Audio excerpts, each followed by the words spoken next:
sin xங்கிறது cos yக்கு ஈக்குவலாக இருக்கும்.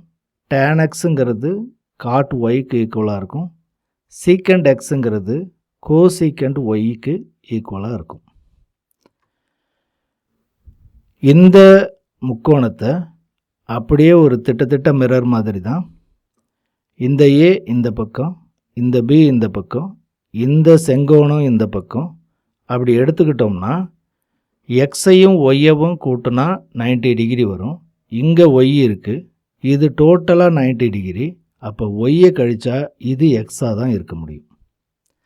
So இது எக்ஸாக இருந்ததுன்னா கண்டிப்பாக இது ஒய்யாக இருக்கும். இப்போது இந்த எக்ஸையும் ஒய்யவும் கூட்டினா 90 டிகிரி வரும். ஸோ இந்த மாதிரி ஆங்கிள் டிஸ்ட்ரிபியூட் ஆகும். இது ஒரு ரெக்டாங்கிள். இப்போ நான் என்ன பண்ணுறேன், இந்த எக்ஸையும் ஒய்யவும் எடுத்துடுறேன். ஒன்லி இந்த எக்ஸையும் ஒய்யவும் வச்சுக்கிறேன்.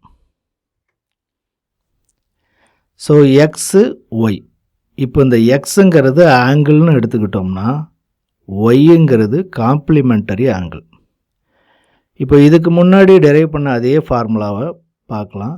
சைன் ஆஃப் ஆங்கிள், எக்ஸுங்கிறது angle, sine of angle is equal to cosine of complementary angle.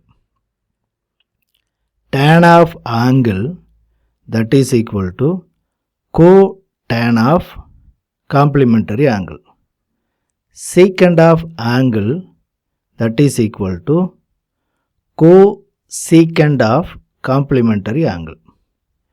இந்த பேட்டர்ன் ஒரே மாதிரி இருக்குது பாருங்க. Sine of angle, so function of angle, complementary function of complementary angle.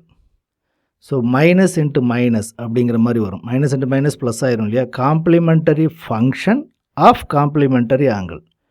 அப்போ அது sin of angle வந்துடும்.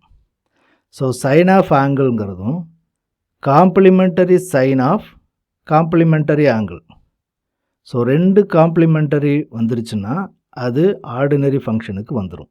இது ட்ரிகனாமெட்ரியில் இருக்கிற ஒரு ஃபேண்டாஸ்டிக்கான பேட்டர்ன்.